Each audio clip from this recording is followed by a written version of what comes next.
House of X issue number 2 is here, and oh boy. Okay, remember how I said that Jonathan Hickman was basically Marvel's answer to Jeff Johns? Yeah, basically, they clearly heard my comment and actually took that literally.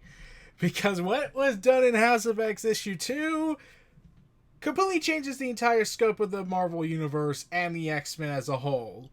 It basically is a gigantic explanation that showcases a gigantic retcon that changes everything about the characters that we knew and changes history as we know it in the Marvel Universe. So, what was revealed was that in this issue, we see at the end of House of X and House of X, we saw that someone has clearly been having a major role in things, and one of the key factors is basically, hold on, something's wrong.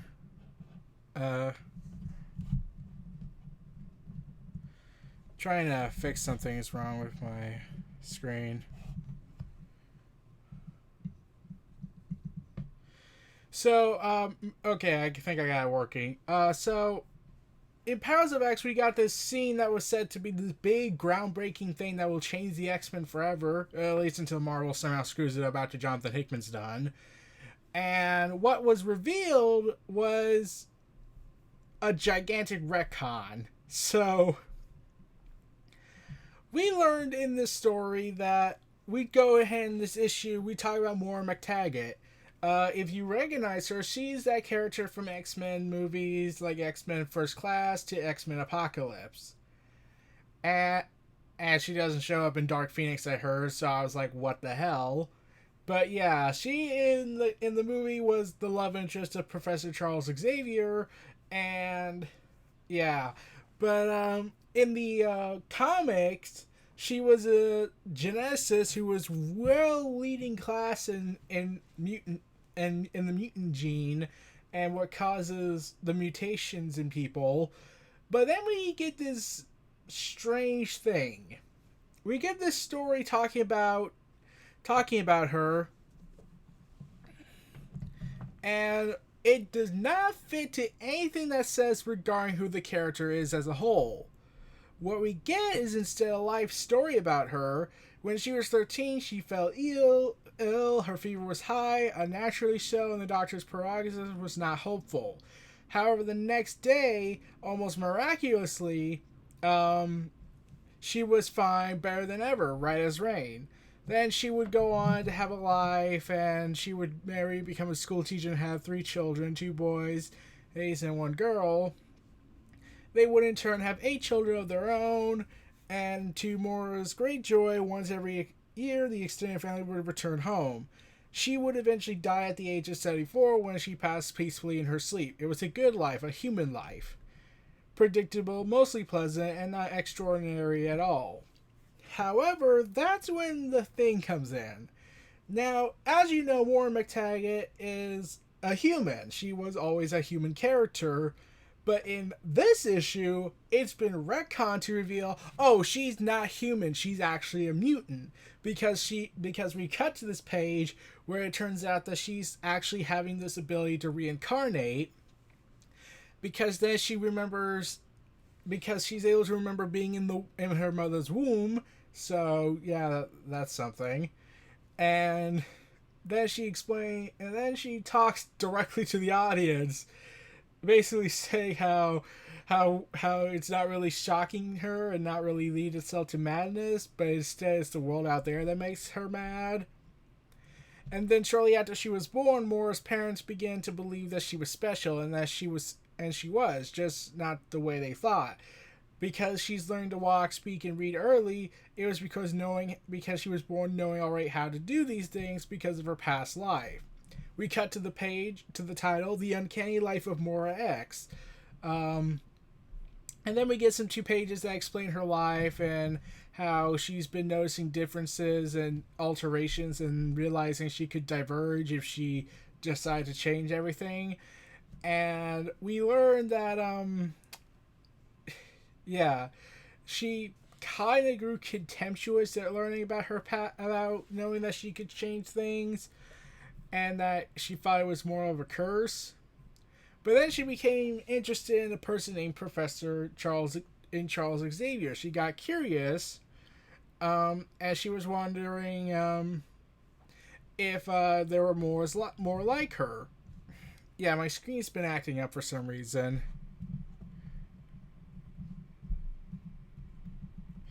Okay, I think I got it working again. So, yeah, Professor X is revealed to have been a mutant, and that sets her off, realizing, wait, could I be a mutant? And then, sure enough, she goes on the first flight she could find to America to talk to him, but then her plane tragically crashed into the ocean.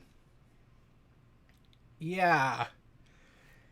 And then in her third life, she is aggressively dove into a life of science. She realigned her area of interest to focus on anthropology and genetics, and actually saw Charles Xavier when they were both at Oxford. And at the time, she was kind of distasting of him because it came off as arrogant, a god complex in her eyes. She didn't like it, and ultimately thought she would dedicate her life to curing the world of mutants, thinking it was a cancer. However, but the Brotherhood of Mutants saw this and were like, "Yeah, fuck that. We're not letting that happen." And sure enough, they attack her and they probe her thoughts, but they can't find anything. And then they realize she is one of them, and yeah, she basically goes ahead and is talked to someone named Destiny that goes ahead and says, and basically gives an explanation about what she is and how she has 10 lives and probably 11 if she makes the correct choice. And while she could believe they're lying, yeah. So she doesn't know for certain what she's going to do regarding this. Will she help them? But she claims that she doesn't want to die like this. However, Pyro is given the order by Destiny, who it turns out Pyro is her child, because I don't know. I don't, like I said, I have not read the X-Men comics prior to this except for Dark Phoenix. Destiny orders that she be burned alive and slowly so she doesn't forget how dying like this feels like. And sure enough, she goes into her fourth life, and she threw herself into fully understanding what it would be eventually called the human mutant dilemma. And then she decided to give Charles Xavier a second look in Oxford. And sure enough, that would eventually realize that he was just a mutant who was determined to make sure his people had a better place in the world. And she eventually would fall in love with him. Basically referencing the movie, except completely differently. And she stood by him during the Gifted Years, the hate and fear, and the Lost Decade. However, tragically, the Sentinels would come for them and and all the children. Yeah, they're referencing Magneto's line in the movie, like, the feeling that someday they'll come for you and your children. And sure enough, Moira McTaggart and Charles Xavier are killed by the Sentinels, and then her fifth life began, and she decided that aggression was the only acceptable response to the violent tendencies of humanity. So she goes ahead, runs away from her parents, and then fled to America. And then Moira goes ahead, sought out Charles Xavier almost a full decade before they were supposed to meet, and she opened her mind to him and showed him all the stuff that happened. And then they go ahead and find their own little nation. Instead of a school of mutants, he got a legion. He built a city full of man's evolutionary betters, and all to held back the outside world of man. Until once again the Sentinels come around and basically ignore every single Avenger commentary. But then this is where things got a little interesting. You see, we cut to her seventh life. We never cut to her sixth life. We don't know what happened in her sixth life. There's a year missing in this story. But yeah, in her seventh life, she goes ahead and is basically a trained assassin, killing everyone in the Trask bloodline to stop the Sentinels from happening. However, it's an inevitability. Even if Trask didn't create the Sentinels, artificial intelligence is an inevitability. It's not an invention. So eventually she's killed again. So in her 8th life, she decides to leave behind the dream of Charles Xavier and embrace the necessary evil of the Master of Magnetism. She goes to Eric Lannister, Magneto, and she tells him everything that she's experienced. Magneto Ray started a war, and sure enough, the Avengers and the mutants and Spider-Man go ahead and team up to stop him, and ultimately she dies again. And then Moira McTaggart decides to go to the next option, Apocalypse, because that makes sense, because the guy who's called Apocalypse would certainly be the better option. So what happened here is that she teams up with Apocalypse, and sure enough starts a war with humanity, and sure enough that fails again. And we get this a few more times, and then she decides that after all the lives lost at the end of all the wars, armed with the knowledge that all the old ways of thinking would never be enough to save the mutants, she decided to try something revolutionary. In what could be Moira's 10th and final life, she decided she and Charles Xavier would break all the rules.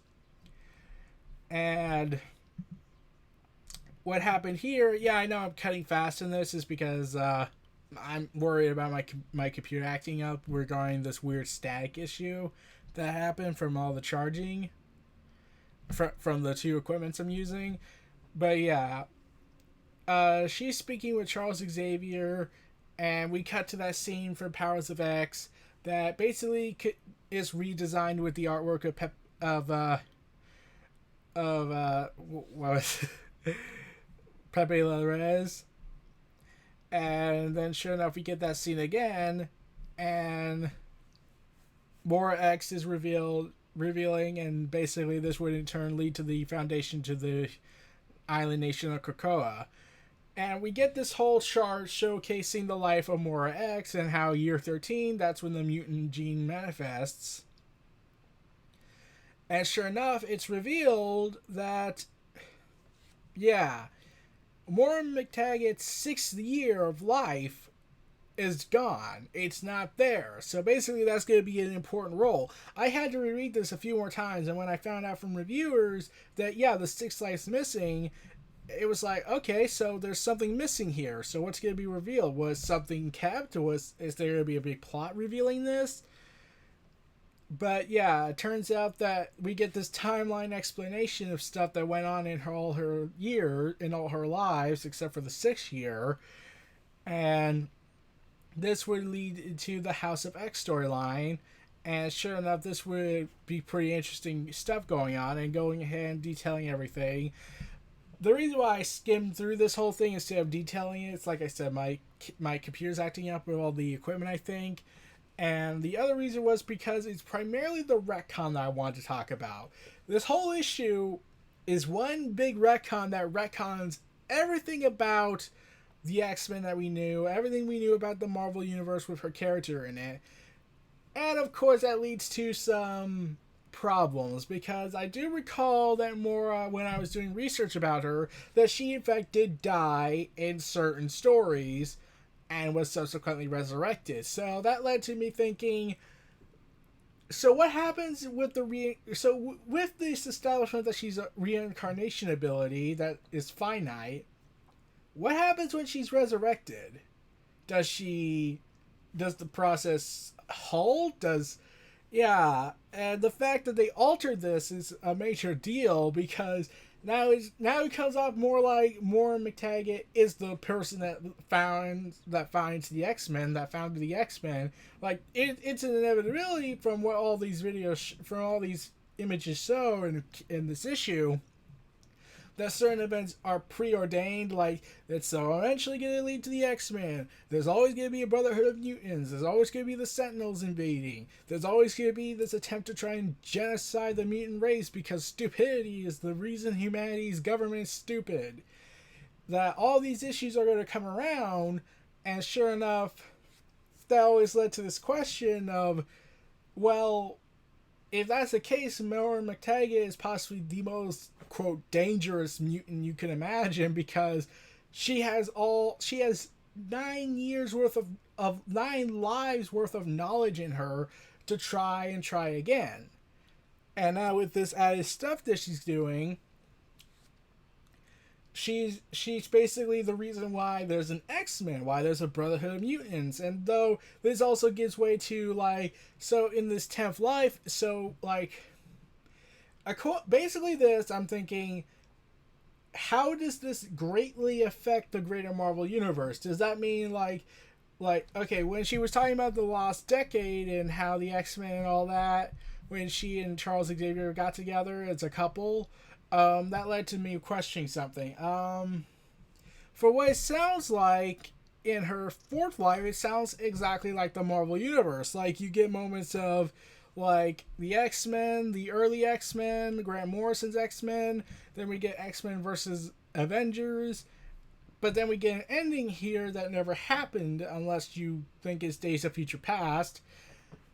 So basically, was her fourth life, basically what the current Marvel timeline was at, and then they decided to retcon everything, and therefore, for like, yeah, yeah, this is getting complicated because now you have to contend with the time she had died in the comics and was subsequently resurrected because outside forces caused it. Does that mean by that extended logic that she's that the process was interrupted?